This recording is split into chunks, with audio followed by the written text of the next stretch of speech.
મારા જ દીકરાએ મારા ફોનમાં એક ટ્રેકર એપ નાખી દીધી છે। તે મારી દરેક હિલચાલ, મારા દરેક ડગલા પર નજર રાખી રહ્યો હતો। હું ક્યાં જાઉં છું, કોને મળું છું, બજારમાં કેટલી વાર રોકાવું છું, બેંકમાં કેટલો સમય વિતાવું છું, બધું જ તેના ફોનની સ્ક્રીન પર એક ડિજિટલ બિંદુની જેમ ચમકી રહ્યું હતું। જ્યારે મેં તે જાસૂસી એપને મારા જ ફોનમાં સેટિંગમાં ઊંડાણમાં છુપાયેલી જોઈ તો મારું લોહી થીજી ગયું। તે ક્ષણે હું રડી નહીં, મારી આંખોમાંથી અવિશ્વાસનું એક આંસુ પણ ન પડ્યું। બસ મારી છાતીમાં એક અજીબસી શૂન્ય કરી દેનારી ઠંડક ફેલાઈ ગઈ, જાણે કોઈએ મારી આત્મા પર બરફનો એક ભારે ટુકડો મૂકી દીધો હોય। મેં કંઈ કહ્યું નહીં, ના કોઈ ચીસાચીસ કરી, ના રોહનને ફોન કરીને મારું દુઃખ રડ્યું।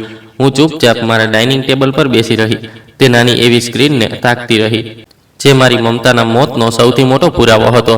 પછી મેં એ જ કર્યું જે કદાચ કોઈ પણ સામાન્ય માતા કરવાની હિંમત ન ભેગી કરી શકે। મેં મારી ભાવનાઓને એક બાજુએ મૂકી અને ચૂપચાપ એ જ ટ્રેકર એપ મારી વહુના ફોનમાં ઇન્સ્ટોલ કરી દીધી। 3 દિવસ પછી જે લોકેશન મારી સામે આવ્યું તે જોઈને મારા દીકરાનો ચહેરો પીળો પડી ગયો। પરંતુ તે ભયાનક દિવસ સુધી પહોંચતા પહેલાં તમારે એ જાણવું પડશે કે મારા પોતાના જ લોહીએ મારી વિરુદ્ધ આ જાળ કેવી રીતે ગૂંથી। મારું નામ સવિતા દેશમુખ છે, ઉંમર 62 વર્ષ। હું પુણેના કોથરૂડ વિસ્તારમાં એક જૂની પરંતુ અત્યંત મજબૂત અને સન્માનિત સોસાયટીમાં રહું છું। હું એક નિવૃત્ત સ્કૂલ ટીચર છું। 35 વર્ષ સુધી મેં બાળકોને સાહિત્ય અને જીવનના મૂલ્યો ભણાવ્યા છે। 15 વર્ષ પહેલાં જ્યારે મારા પતિનું અચાનક હાર્ટ એટેક આવવાથી અવસાન થયું હતું ત્યારે મારી દુનિયા ઉજળી ગઈ હતી, પરંતુ મેં હાર ન માની। મેં મારા સિદ્ધાંતો, મારી મહેનત અને મારી પેન્શનના દમ પર મારી જિંદગીને ફરીથી ઊભી કરી। મારી સવાર આજે પણ 5:30 વાગ્યે શરૂ થાય છે। સૌથી પહેલાં હું નાહી ધોઈને મારી બાલ્કનીમાં રાખેલી તુલસીને જળ ચડાવું છું। પછી રસોડામાં જઈને મારા માટે આદુ અને ઇલાયચીવાળી કડક ચા બનાવું છું। ચાની એ સુગંધમાં અને એ કાળા અખબારના પાનાઓમાં મને મારી એક આઝાદ, સુકૂન ભરેલી અને આત્મનિર્ભર જિંદગીનો અહેસાસ થાય છે। મારી પાસે પતિની છોડેલી કેટલીક ફિક્સ ડિપોઝિટ છે અને આ 3 રૂમનું વારસાગત ઘર છે, જેની કિંમત આજના સમયમાં કરોડોમાં છે। મેં ક્યારેય મારા દીકરા પાસેથી 1 રૂપિયાની પણ અપેક્ષા રાખી નથી। સોસાયટીના લોકો મારી ખૂબ ઇજ્જત કરે છે। શાકભાજીવાળાથી લઈને સોસાયટીના વોચમેન સુધી બધા મને સવિતા તાઈ કહીને બોલાવે છે। મારી જિંદગી ખૂબ જ પારદર્શી અને શાંત હતી। મને હંમેશા એ વાતનો ગર્વ હતો કે મેં એકલા હાથે સંઘર્ષ કરીને એક ખૂબ જ સંસ્કારી અને સમજદાર દીકરાને મોટો કર્યો છે। મેં મારી આખી જુવાની, મારી બધી નાની નાની ખુશીઓ, તેના ઉચ્ચ શિક્ષણ અને તેના કરિયર માટે કોઈ પણ ફરિયાદ વગર કુરબાન કરી દીધી હતી। રોહન, મારા દીકરાનું નામ રોહન છે। 32 વર્ષનો મારો રોહન, જે હવે હિંજેવાડીની એક મલ્ટીનેશનલ આઈટી કંપનીમાં સિનિયર મેનેજર છે। એક સમય હતો જ્યારે રોહન મારા વગર પોતાના દિવસની શરૂઆત પણ નહોતો કરી શકતો। જ્યારે તે સ્કૂલ અને કોલેજમાં હતો તો ઘરે આવતા જ દરવાજેથી સૌથી પહેલાં અવાજ લગાવતો, "આઈ, ખૂબ ભૂખ લાગી છે, આજે ખાવામાં શું બનાવ્યું છે?" તેનો એ અવાજ મારા આખા ઘરના સન્નાટાને ખુશીઓથી ભરી દેતો હતો। તે મારું અભિમાન હતો, મારી દુનિયાનું એકમાત્ર કેન્દ્ર હતો। પરંતુ પછી 2 વર્ષ પહેલાં તેની જિંદગીમાં નેહા આવી અને મારી દુનિયા ધીમે ધીમે ખસવા લાગી। નેહા એક ખૂબ જ મોડર્ન, સુંદર અને મહત્વાકાંક્ષી ઇન્ટિરિયર ડિઝાઇનર છે। જ્યારે રોહન પહેલીવાર તેને મને મેળવવા લાવ્યો હતો તો તે ખૂબ મીઠું બોલતી હતી। તેણે મારા પગે લાગી હતી, મારા બનાવેલા જમવાની ખૂબ તારીફ કરી હતી અને કહ્યું હતું કે તે આ ઘરને હંમેશા જોડીને રાખશે। હું ખૂબ ખુશ હતી લગ્ન પછી એ વિચારીને કે નવા જોડાને પોતાની નિજતા જોઈએ। મેં જ તેમને મારા પૈસાથી હિંજેવાડી પાસે એક આલિશાન ફ્લેટનું ડાઉન પેમેન્ટ ભરવામાં મદદ કરી હતી। શરૂઆતના કેટલાક મહિના બધું ઠીક રહ્યું, પરંતુ પછી વસ્તુઓ ખૂબ જ ઠંડા અને સુનિયોજિત રીતે બદલાવા લાગી। રોહનનું મારા ઘરે આવવાનું ઓછું થવા લાગ્યું। જે દીકરો મને ઓફિસેથી પાછા ફરતી વખતે રોજ ફોન કરતો હતો, તેનો ફોન હવે માત્ર રવિવારની સવારે એક ઔપચારિક વાતચીત માટે આવવા લાગ્યો। અમારી મુલાકાતો હવે કોઈ ડૉક્ટરની એપોઇન્ટમેન્ટ જેવી થઈ ગઈ હતી, પહેલેથી નક્કી કરેલી સમયની પાબંદીવાળી અને ભાવનાઓથી સંપૂર્ણપણે ખાલી। નેહા જ્યારે પણ મારા ઘરે આવતી, તેના ચહેરા પર એક ખૂબ જ સઘાયેલી બનાવટી મુસ્કાન રહેતી હતી। તે મારા ઘરની જૂની વસ્તુઓને, મારા સાધારણ રહેણીકરણીને ખૂબ જ તિરસ્કારભરી નજરોથી જોતી હતી। જો કે તે ક્યારેય સીધી રીતે કંઈ કહેતી નહોતી। તેના શબ્દો હંમેશા મીઠાશની ચાસણીમાં લપેટાયેલા રહેતા હતા। મારી વિરુદ્ધ તેમનું આ ષડયંત્ર, આ માનસિક રમત ત્યારે શરૂ થઈ જ્યારે તેમણે ખૂબ જ ચાલાકીથી મારા મગજ અને મારી યાદશક્તિ પર સવાલ ઉઠાવવાનું શરૂ કરી દીધું। મને આજે પણ એ મનહૂસ દિવસ યાદ છે। ગયા મહિનાનો જ એક રવિવાર હતો। મેં રોહનની પસંદગીની પૂરણપોળી અને આમટી બનાવી હતી। તેઓ બંને બપોરના જમવા પર આવ્યા હતા। ઘરનો માહોલ પહેલાંથી જ થોડો ભારે હતો। ડાઇનિંગ ટેબલ પર બેસતા જ જમવાનું પીરસતી વખતે નેહાએ અચાનક એક ઊંડો શ્વાસ લીધો અને ખૂબ જ ચિંતા વ્યક્ત કરતા કહ્યું, આઈ, તમને યાદ છે ગયા અઠવાડિયે તમે ગેસનો બર્નર ખુલ્લો છોડી દીધો હતો? સદનસીબે હું એ દિવસે અચાનક આવી ગઈ હતી, નહીંતર આખી બિલ્ડિંગમાં આગ લાગી શકતી હતી. હું સ્તબ્ધ થઈ ગઈ. મારા હાથમાં પકડેલી ચમચી ત્યાં જ રોકાઈ ગઈ. મેં હેરાન થઈને કહ્યું, નેહા, તું શું કહી રહી છે? મેં કોઈ ગેસ ખુલ્લો નહોતો છોડ્યો અને તું તો છેલ્લા 2 અઠવાડિયાથી અહીં આવી જ નથી. રોહને તરત જ પોતાની પ્લેટ પરથી નજર ઉઠાવી અને મને એવી રીતે જોઈ જાણે હું કોઈ બહુ મોટી ભૂલ કરી રહી છું અથવા કદાચ મારું માનસિક સંતુલન બગડી રહ્યું છે. આઈ રોહને ખૂબ જ ગંભીર, લગભગ એક ડોક્ટર જેવા અવાજમાં કહ્યું, નેહા સાચું કહી રહી છે. તમે આજકાલ વસ્તુઓ ખૂબ ભૂલવા લાગ્યા છો. તમને યાદ નથી રહેતું, કાલે પણ તમે મને ફોન કરીને કહ્યું હતું કે તમે બેંક જઈ રહ્યા છો અને પાસબુક નથી મળી રહી. જ્યારે કાલે તો બીજો શનિવાર હતો, બેંક બંધ હતી. મારું માથું ચકરાવા લાગ્યું. મારા હૃદયના ધબકારા તેજ થઈ ગયા. મેં એવો કોઈ ફોન નહોતો કર્યો. મેં રોહનને સમજાવવાની ખૂબ કોશિશ કરી. રોહન બેટા, મને બધું યાદ રહે છે. મારી યાદશક્તિ બિલકુલ ઠીક છે. તું મારો ફોન ચેક કરી શકે છે. મેં કાલે તને કોઈ કોલ નહોતો કર્યો. પરંતુ નેહાએ ધીમેથી ટેબલની ઉપરથી રોહનનો હાથ પકડ્યો અને ખૂબ જ નકલી, ઝેરીલી સહાનુભૂતિભર્યા સ્વરમાં બોલી, રોહન, ઉંમરની સાથે આવું થાય છે. આપણે આઈ પર ગુસ્સો ન કરવો જોઈએ, બલકે તેમનું ધ્યાન રાખવું પડશે. તે આટલા મોટા ઘરમાં એકલા રહે છે. કાલે ઉઠીને કોઈ વાત થઈ ગઈ તો આપણે આપણી જાતને ક્યારે માફ નહીં કરી શકીએ. એ દિવસે મને પહેલીવાર એવું લાગ્યું જાણે મારા જ વારસાગત ઘરમાં, મારી જ ડાઇનિંગ ટેબલ પર મારી વિરુદ્ધ કોઈ બહુ મોટી અને ખોફનાક સાજિશ રચાઈ રહી છે. તેમણે મને જૂઠી, ભ્રમિત અને મગજથી નબળી સાબિત કરવાની પૂરી તૈયારી કરી લીધી હતી. આ માત્ર એક ગેરસમજ નહોતી, આ એક વિચારી સમજીને ઘડેલી રણનીતિ હતી. મને અંદરને અંદર ગૂંગણામણ થવા લાગી. જતી વખતે જ્યારે હું દરવાજા પર ઊભી હતી, રોહને ખૂબ જ સહજતાથી મારો ફોન માંગ્યો. આઈ, તમારો ફોન બહુ જૂનો થઈ ગયો છે અને હેંગ કરી રહ્યો છે. લાવો, હું આનું સોફ્ટવેર અપડેટ કરી દઉં. આમાં એક નવું સિક્યુરિટી ફીચર પણ નાખી દઉં, જેથી જો ક્યારે ફોન ખોવાઈ જાય અથવા તમે રસ્તો ભૂલી જાઓ તો અમે તમને શોધી શકીએ. મેં એક માતાની જેમ પોતાના લોહી પર ભરોસો રાખીને કંઈ પણ વિચાર્યા વગર મારો ફોન મારા દીકરાના હાથમાં આપી દીધો. મને ક્યાં ખબર હતી કે તે મારા ફોનમાં મારી સુરક્ષા માટે નહીં, પરંતુ મારી આઝાદીને કેદ કરવા માટે એક ટ્રેકર એપ નાખી રહ્યો હતો. જ્યારે તેઓ ચાલ્યા ગયા તો હું મારા જૂના સોફા પર બેસી રહી. ઘરમાં એક ડરામણો સન્નાટો હતો. એક માતા પોતાના દીકરાને જન્મ આપે છે, તેને ચાલતા શીખવાડે છે અને એ જ દીકરો એક દિવસ પોતાની પત્નીના ઈશારા પર પોતાની માતાને જ માનસિક રીતે બીમાર સાબિત કરવા પર ઉતરી આવે છે. આ અપમાન એટલું ઊંડું હતું કે તેણે મારી અંદરની માતાને મારી નાખી અને એક સતર્ક સ્ત્રીને જન્મ આપ્યો. જો તમે મારી આ વાર્તાને અહીં સુધી સાંભળી રહ્યા છો અને જો તમે પણ એક માતા છો અથવા કોઈ એવી વ્યક્તિ છો જેણે પોતાના પરિવાર માટે પોતાનું આખું જીવન ન્યોછાવર કરી દીધું અને બદલામાં માત્ર દગો અને તિરસ્કાર મળ્યો, તો તમે મારી આ ગૂંગણામણને સમજી શકો છો. આ માત્ર મારી વાર્તા નથી. આ આજના સમયમાં ઘણા ઘરોની 4 દિવાલોની પાછળ છુપાયેલી એક કડવી સચ્ચાઈ છે.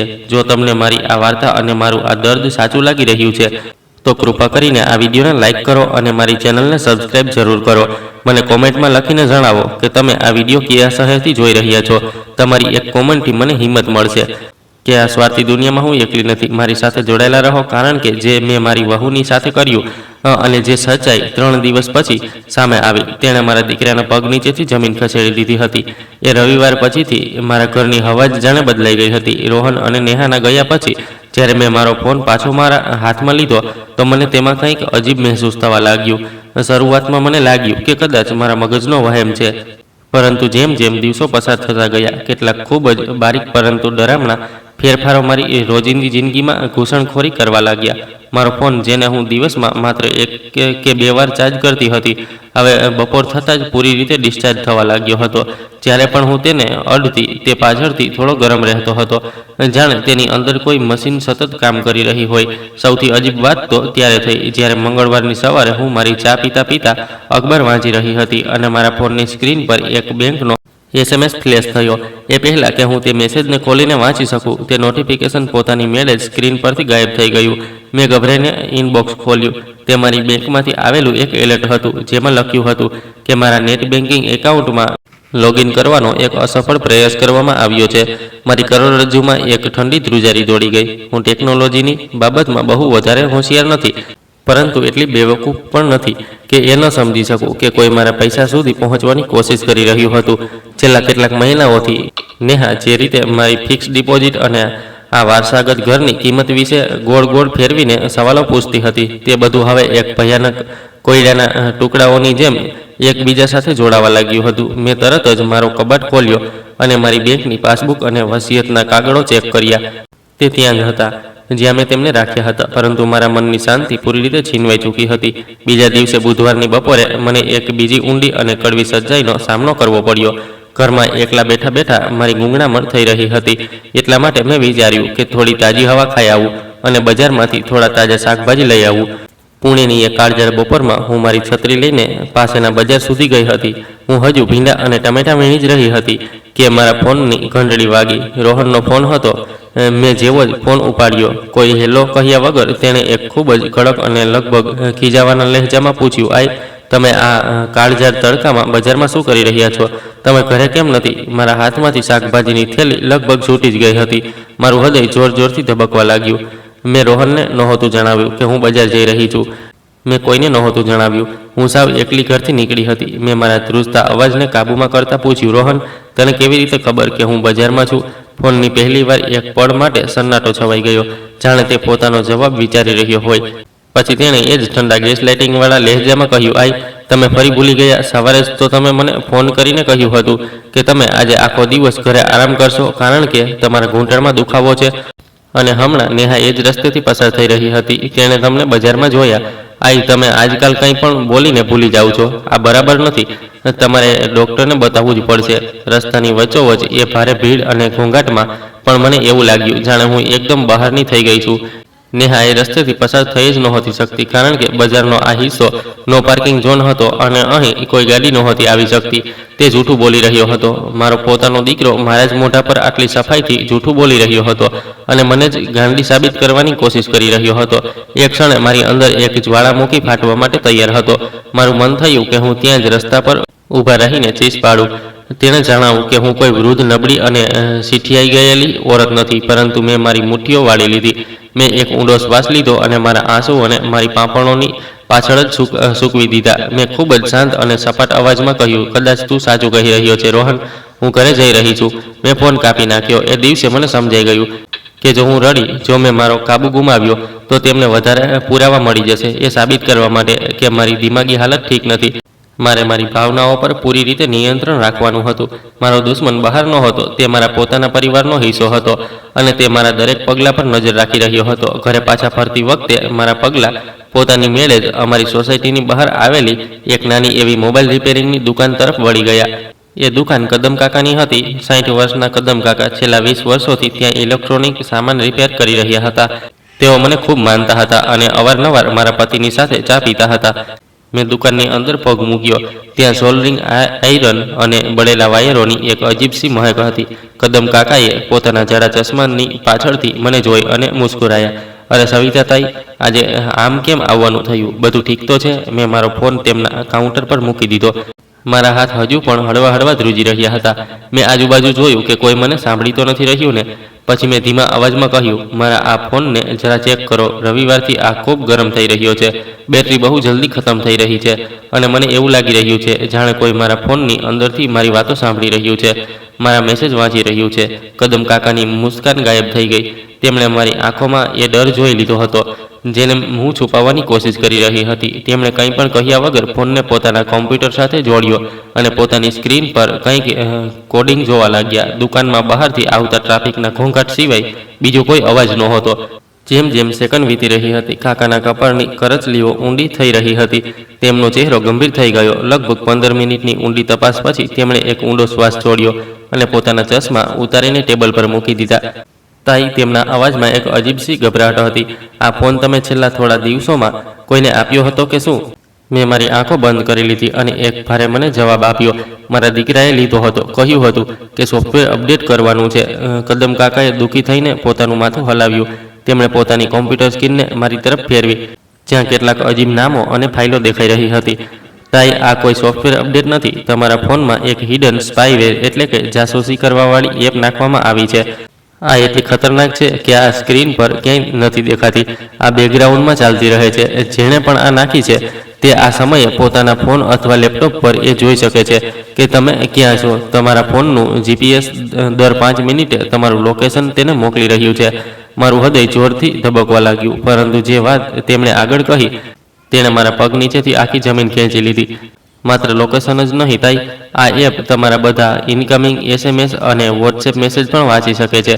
જો બેંકમાંથી કોઈ ઓટીપી આવે છે તો તે ઓટીપી તમારા જોયા પહેલાં તેમની પાસે પહોંચી જાય છે અને તેઓ ત્યાં બેસીને આ ફોનનું માઇક પણ ચાલુ કરી શકે છે. એટલે કે તમે ઘરમાં શું વાત કરી રહ્યા છો તે બધું સાંભળી શકે છે. મારા કાનમાં જાણે સીટીઓ વાગવા લાગી. મને બેંકનો એ મેસેજ યાદ આવ્યો જે પોતાની મેળે જ સ્ક્રીન પરથી ગાયબ થઈ ગયો હતો. મને નેહાની એ મીઠી પણ ઝેરીલી વાતો યાદ આવી. તેઓ મારા પૈસાની પાછળ હતા. તેઓ મને ગાંડી સાબિત કરીને મને કાયદાકીય રીતે અયોગ્ય ઘોષિત કરવા માંગતા હતા, જેથી મારી બધી સંપત્તિ પર તેમનો અધિકાર થઈ જાય. અને આ ટ્રેકર એપ તેમનું સૌથી મોટું હથિયાર હતું. હું ખુરશી પર બેસી ગઈ કારણ કે મારા પગે મારું વજન ઉપાડવાની ના પાડી દીધી હતી. કાકા, આને હમણાં જ ડિલીટ કરી દો, કાઢી નાખો આને મારા ફોનમાંથી. મારા અવાજમાં પહેલીવાર એક ડર અને લાચારી છલકાઈ રહી હતી. ના તાઈ, ઊભા રહો. કદમ કાકાએ તરત જ મારો હાથ પકડી લીધો. તેમના અવાજમાં એક ચેતવણી હતી, એક ખૂબ જ કડક સૂચના. જો મેં અત્યારે આને ડિલીટ કરી દીધું તો તેમની પાસે તરત એલર્ટ જતું રહેશે કે એપ હટાવી દેવામાં આવી છે. તેમને ખબર પડી જશે કે તમને તેમની સચ્ચાઈની ખબર પડી ગઈ છે. અને આવા લોકો જ્યારે પકડાઈ જાય છે તો તેઓ વધારે ખતરનાક પગલાં ઉઠાવી શકે છે. મારી વાત ધ્યાનથી સાંભળો તાઈ. અત્યારે આ ફોનથી કોઈ પણ યુપીઆઈ પેમેન્ટ ન કરતા. તમારું ગૂગલ પે, ફોન પે બધું બંધ કરી દો. તમારી બેંકના કોઈ પણ મેસેજનો જવાબ ન આપો. જો તમારા બેંક એકાઉન્ટમાં કોઈ મોટી રકમ છે તો તરત બેંક જઈને તમારા કાર્ડ બ્લોક કરાવો. ઘરે બેસીને કોઈ પણ જરૂરી વાત ન કરો.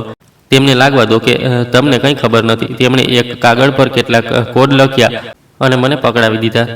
તાઈ, તમારે પુરાવા સાચવવા પડશે. જો તમે ક્યારેય પોલીસ કે વકીલ પાસે ગયા તો તમારે સાબિત કરવું પડશે કે તમારી સાથે શું થઈ રહ્યું હતું. હું આ એપનો બધો ડેટા તમારા માટે એક સુરક્ષિત પેનડ્રાઈવમાં કોપી કરી આપીશ, પરંતુ તમારે ખૂબ સાવધાનીથી કામ લેવું પડશે. આ હવે માત્ર એક પારિવારિક ઝઘડો નથી, આ એક બહુ મોટો દગો છે. હું એ અંધારી દુકાનમાં બેસી રહી. મારા કાનમાં કદમ કાકાના શબ્દો ગુંજી રહ્યા હતા. પુરાવા સાચવો, કાર્ડ બ્લોક કરો, તેમને ખબર ન પડવા દો. એક માતા જેણે હંમેશા પોતાના દીકરાને દરેક મુસીબતમાંથી બચાવ્યો હતો, આજે એ જ દીકરાથી બચવા માટે એક અજાણ્યા પાસે મદદ માંગી રહી હતી. મેં મારા ફોનની એ કાળી સ્ક્રીનને જોઈ. આ હવે માત્ર વાતચીતનું સાધન નહોતું, આ મારા જ ઘરમાં મારા દુશ્મનોની આંખ અને કાન બની ચૂક્યું હતું. મારે હવે રડવું નહોતું, મારે હવે લડવું હતું. અને આ લડાઈનું પહેલું પગલું હતું એ જ રમત રમવી જે તેઓ મારી સાથે રમી રહ્યા હતા, પરંતુ મારા પોતાના નિયમોની સાથે. કદમ કાકાની એ ધૂંધળી અને વાયરોની મહેકવાળી દુકાનમાંથી બહાર નીકળતા જ બપોરના કાળઝાળ તડકાએ મારી આંખો આંજી દીધી હતી. પરંતુ મારી અંદર જે આગ લાગી ચૂકી હતી તેની આગળ આ તડકો કંઈ જ નહોતો. મેં મારો એ જાસૂસ ફોન મારા પર્સની સૌથી ઊંડી ચેનમાં એવી રીતે છુપાવી દીધો જાણે તે કોઈ ઝેરીલો સાપ હોય. કાકાએ મારા ફોનમાંથી એ એપ નહોતી હટાવી જેથી રોહન અને નેહાને કોઈ શંકા ન જાય, પરંતુ તેમણે મને એક સુરક્ષિત રસ્તો બતાવી દીધો હતો. મારા આગળનું પગલું ઘરે જવાનું નહોતું. મેં એક ઓટો રિક્ષા રોકી અને સીધી કરવે રોડ પર આવેલી સ્ટેટ બેંક ઓફ ઇન્ડિયા SBIની મારી જૂની બ્રાન્ચમાં ગઈ. બેંકની અંદર એસીની ઠંડી હવા અને ત્યાંની જાણીતી ચહલ પહલે મને થોડી શાંતિ આપી. હું સીધી બેંક મેનેજર જોશીજીની કેબિનમાં ગઈ. જોશીજી મને વર્ષોથી ઓળખતા હતા. મેં તેમને કહ્યું કે મને શંકા છે કે મારા ફોનથી કોઈ ડિજિટલ ફ્રોડ થવાનું છે. મારા અવાજમાં એટલી ગંભીરતા હતી કે તેમણે તરત પોતાનું કામ છોડી દીધું. આગામી અડધા કલાકમાં મેં મારા એકાઉન્ટ સાથે જોડાયેલા બધા યુપીઆઈ, ઇન્ટરનેટ બેન્કિંગ અને ડેબિટ કાર્ડ બ્લોક કરાવી દીધા. મેં જોશીજીને મારી પાસબુક અપડેટ કરવા અને છેલ્લા 6 મહિનાનું વિગતવાર બેંક સ્ટેટમેન્ટ કાઢવા કહ્યું. જ્યારે પ્રિન્ટમાંથી કાગળ બહાર આવી રહ્યા હતા ત્યારે મારા હૃદયના ધબકારા કોઈ જનરેટરની જેમ અવાજ કરી રહ્યા હતા. જોશીજીએ એ જ સ્ટેટમેન્ટ મારા હાથમાં આપ્યું. મેં મારા ચશ્મા પહેર્યા અને એ નંબરોને જોવા લાગી. મારી નજર જેવી જ છેલ્લા 3 મહિનાના ટ્રાન્ઝેક્શન પર પડી. મારા પગ નીચેથી જમીન ખસી ગઈ. દર થોડા દિવસોમાં ખૂબ જ નાની નાની રકમો, ક્યારેક 500, ક્યારેક 1200, ક્યારેક 800 મારા એકાઉન્ટમાંથી કોઈ અજાણ્યા યુપીઆઈ આઈડી પર ટ્રાન્સફર કરવામાં આવી હતી. આ એટલી નાની રકમો હતી કે મને ક્યારેય બેંકનું કોઈ મોટું એલર્ટ નહોતું આવ્યું, અને જો કોઈ મેસેજ આવ્યો પણ હશે તો એ ટ્રેકર એપ દ્વારા તેમણે તેને મારા જોયા પહેલાં જ ડિલીટ કરી દીધો હશે. મારા હાથ એટલી હદે ધ્રુજવા લાગ્યા કે એ કાગળ મારા હાથમાંથી છૂટીને જમીન પર પડી ગયો. જોશીજી ગભરાઈને પોતાની ખુરશી પરથી ઊભા થયા. સવિતા તાઈ, શું થયું? પાણી આપું? પટાવાળો દોડીને એક ગ્લાસ પાણી લાવ્યો. મેં ધ્રુજતા હાથે એક ગ્લાસ પકડ્યો. પાણી મારા ગળેથી નીચે ઉતરી જ નહોતું રહ્યું. મને એ ચોરાયેલા પૈસાનું કોઈ દુઃખ નહોતું. મારી આખી જિંદગીની કમાણી, મારા દાગીના, આ ઘર, બધું જ તો આખરે મારા દીકરાનું જ હતું. જો તે મારી પાસે લાખો રૂપિયા પણ માંગતો તો હું પલકારો માર્યા વગર તેને આપી દેતી. પરંતુ મારી પીઠ પાછળ મારા જ ફોનથી 1,000ની ચોરી આ લાલચ નહોતી. આ મારી હેસિયતને, મારી ઇજ્જતને કચડવાની એક ભદ્દી રીત હતી. તેમણે મને એક લાચાર અને બેવકૂફ ડોશી સમજી લીધી હતી. મેં એક ઊંડો શ્વાસ લીધો, મારી જાતને સંભાળી અને બેંકની પાસે જ એક નાની એવી દુકાનમાંથી એક ખૂબ જ સાધારણ ઇન્ટરનેટ વગરનો કીપેડ ફોન અને એક નવું સિમ કાર્ડ ખરીદ્યું. મેં એ જ વખતે બેંક પાછી જઈને મારો રજિસ્ટર્ડ મોબાઈલ નંબર એ નવા સિમથી બદલાવી લીધો.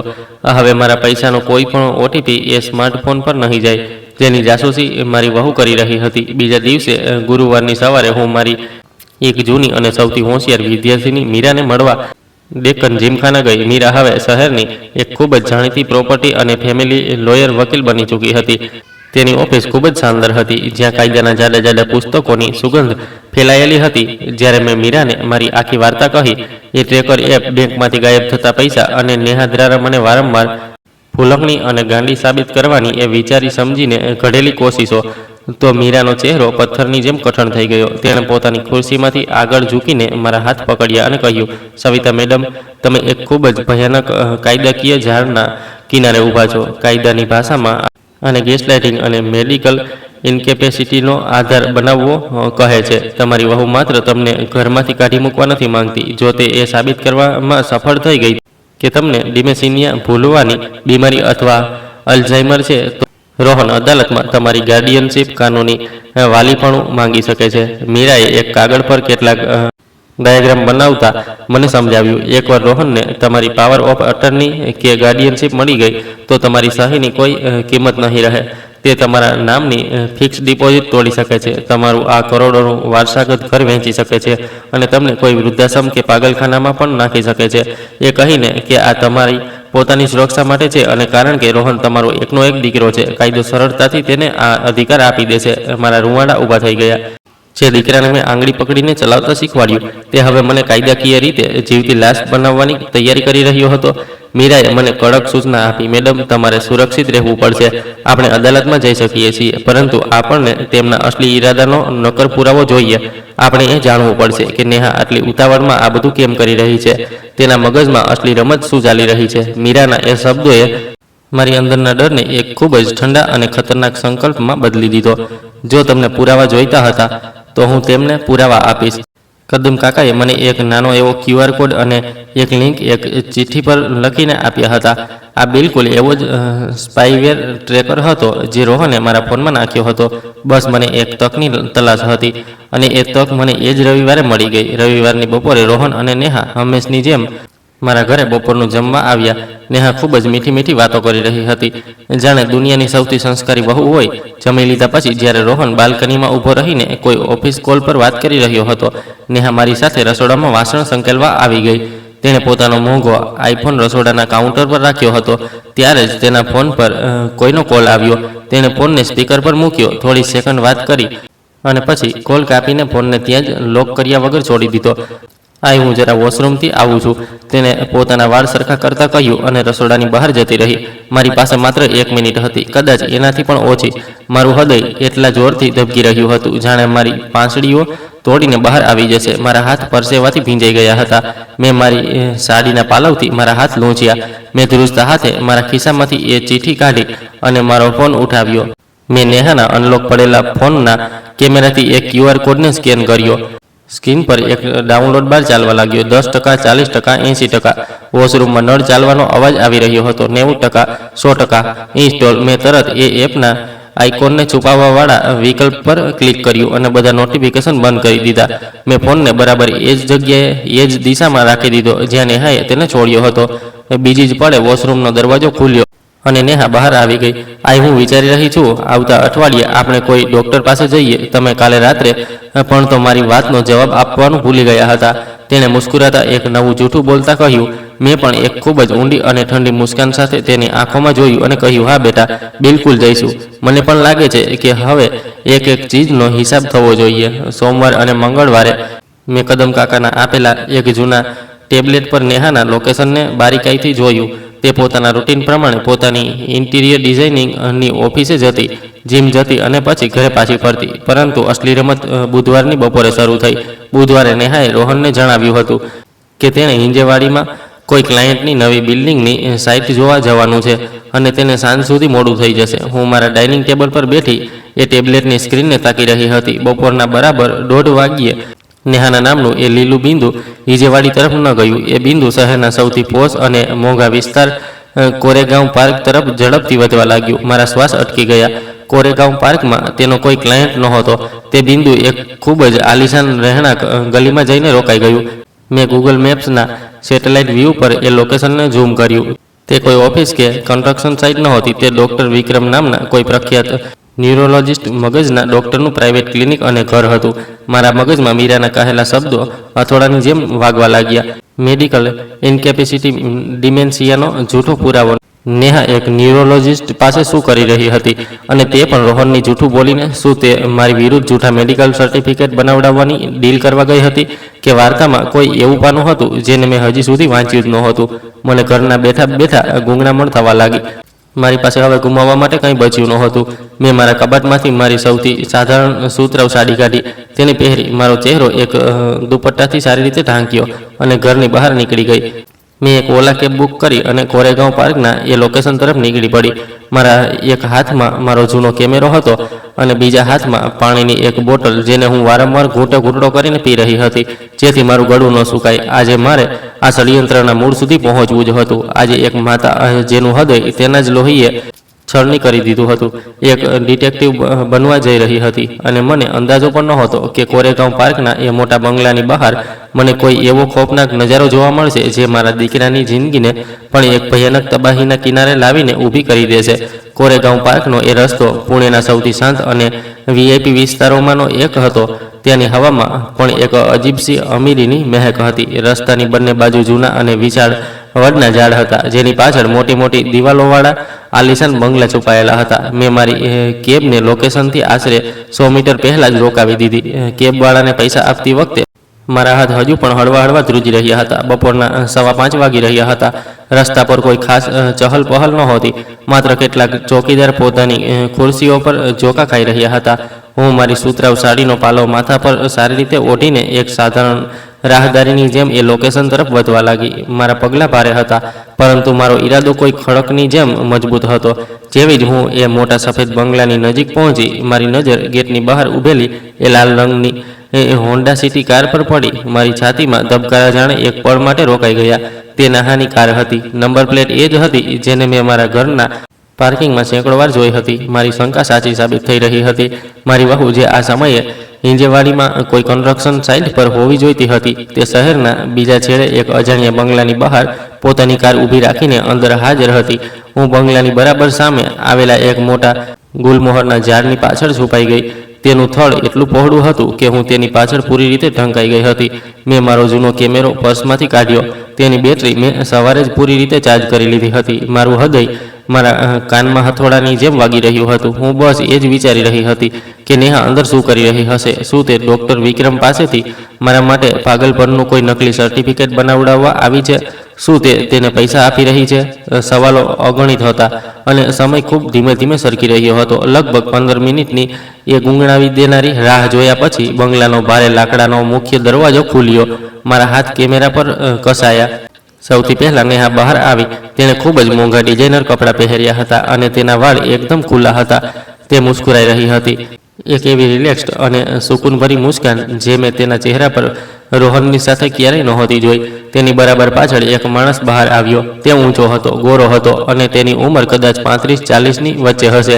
તેણે એક બ્લુ શર્ટ અને મોંઘા કાળા ટ્રાઉઝર પહેર્યા હતા.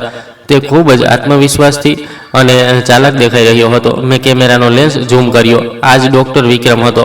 પરંતુ જે નજારો મેં કેમેરાના લેન્સ દ્વારા જોયો, તેના મારા પગ નીચેથી માત્ર જમીન જ નહોતી ખેંચી, પરંતુ મારા આખા અસ્તિત્વને હચમચાવીને મૂકી દીધું. મને લાગ્યું હતું કે તેઓ કઈ બિઝનેસ ડીલ કરી રહ્યા હશે, કોઈ ષડયંત્ર રચી રહ્યા હશે. પરંતુ તે ડૉક્ટર વિક્રમ અને મારી વહુ એકબીજાની પાસે આવીને રોકાયા. ડૉક્ટર વિક્રમે પોતાનો હાથ લંબાવ્યો અને નેહાની કમર પકડીને તેને પોતાની તરફ ખેંચી લીધી. નેહાએ કોઈ વિરોધ ન કર્યો, પરંતુ તેને ખૂબ જ પ્રેમથી પોતાના બંને હાથ વિક્રમના ગળામાં નાખી દીધા અને પછી દિવસના અજવાળામાં એક ખુલ્લા રસ્તા અને બંગલાના ગેટની વચ્ચે તેમણે એકબીજાને ચૂમી લીધા. તે કોઈ સાધારણ વિદાય કે મિત્રોવાળું ગળે મળવું નહોતું. તે એક એવો નજારો હતો જેમાં હવસ, દગો અને એક ખૂબ જ ઊંડો જૂનો સંબંધ સાફ દેખાઈ રહ્યો હતો. મારી આંખો સામે અંધારું છવાઈ ગયું. મને લાગ્યું જાણે કોઈએ મારી છાતીમાં એક ધારદાર ચાકુ ભોંકી દીધું હોય. મારી વહુ, જેના માટે મારા દીકરાએ પોતાની જન્મ આપનારી માતાથી કિનારો કરી લીધો હતો, જેના જૂઠાણાને સાચું માનીને મારો દીકરો મને ગાંડી સમજી રહ્યો હતો, તે મારા દીકરાની પીઠ પાછળ કોઈ બીજાની સાથે પોતાનો બિસ્તર ગરમ કરી રહી હતી. મારા ધ્રુજતા હાથોએ કેમેરાનું બટન દબાવી દીધું. Click click click. મેં એ દગાની દરેક તસવીરને મારા કેમેરામાં મેમરી કાર્ડમાં કેદ કરી લીધી. તેઓ બંને બંગલાની બહાર બનેલી એક નાની એવી પોર્ચમાં રાખેલી ખુરશીઓ પર બેસી ગયા. તેમની વચ્ચે એક નાની એવી મેજ હતી, જેના પર 2 કોફીના મગ અને કેટલીક ફાઇલો રાખી હતી. હવાનો પ્રવાહ મારી તરફ હતો અને રસ્તા પર કોઈ ઘોંઘાટ નહોતો. હું ઝાડની આડટી દિવાલની બિલકુલ પાસે સરકી ગઈ, જ્યાં લોખંડની ગ્રીલની વચ્ચેથી હું તેમને સાફ સાંભળી શકતી હતી. અને જે વાતચીત મારા કાનમાં પડી તે એ ચુંબનથી પણ 1000 ગણી વધારે ઝેરીલી હતી અને ખોફનાક હતી. ડૉક્ટર વિક્રમ કોફીનો ઘૂંટડો ભરતા કહી રહ્યો હતો, તો તારી એ ડોસી સાસુની શું હાલત છે? શું રોહને પૂરી રીતે માની લીધું છે કે તેની માતાનું મગજ હવે કામ નથી કરતું? નેહા એક ખૂબ જ ભદ્દી અને ચૂભનારી હસી હસી. હા વિક્રમ, નેહાએ ફાઇલના પાના પલટતા કહ્યું. તે બેવકૂફ રોહન તો મારા દરેક ઈશારા પર નાચે છે. મેં તેના મગજમાં એ વાત એટલી ઊંડાણથી બેસાડી દીધી છે કે સવિતાતાઈ હવે એકલા રહેવા લાયક નથી, કે તે ખતરનાક થઈ ગઈ છે. તું માનીશ નહીં, તેણે ખુદ પોતાના હાથોથી પોતાની માતાના ફોનમાં એ સ્પાયવેર ટ્રેકર એપ નાખી છે. તેને લાગે છે કે તે પોતાની માતાની સુરક્ષા કરી રહ્યો છે, જ્યારે અસલમાં તે મને તેમની દરેક હિલચાલનો રિપોર્ટ આપી રહ્યો છે. બસ હવે અમને તારા તરફથી ડિમેન્શિયાનું એ મેડિકલ સર્ટિફિકેટ જોઈએ, જેથી હું કાનૂની રમત રમી શકું. ડૉક્ટર વિક્રમે સિગારેટ સળગાવતા કહ્યું, મેડિકલ સર્ટિફિકેટ તો હું કાલે જ બનાવી દઈશ, મારા ક્લિનિકના લેટર હેડ પર પાકા સિક્કા સાથે. પરંતુ શું રોહન પાવર ઓફ એટર્ની પોતાના નામે કરાવવા માટે તૈયાર છે? કારણ કે જ્યાં સુધી ડોશીની સહીનો પાવર રોહન પાસે નથી આવતો, આપણે એ વારસાગત ઘર અને એ ફિક્સ ડિપોઝિટને હાથ નથી લગાવી શકતા. નેહાએ વિક્રમના હાથમાંથી સિગરેટ લઈને એક કસ ખેંચ્યો અને બોલી, રોહન પૂરી રીતે તૈયાર છે.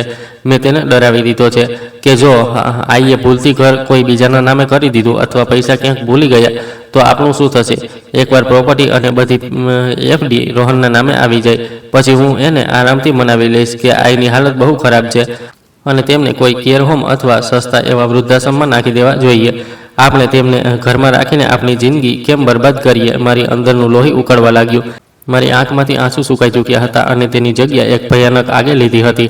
આ માત્ર મારી સંપત્તિ હડપ કરવાનું ષડયંત્ર નહોતું, આ મને જીવતે જીવ દફનાવવાનો એક આખો બ્લુ પ્રિન્ટ હતો. પરંતુ આગળ જે મેં સાંભળ્યું તેણે મને એ અહેસાસ અપાવ્યો કે આ રમતમાં અસલી શિકાર હું નહીં, પરંતુ મારો દીકરો રોહન હતો. વિક્રમે નેહાનો હાથ પસવારતા પૂછ્યું, અને તેના પછી એ બેવકૂફ રોહનનું શું કરીશ?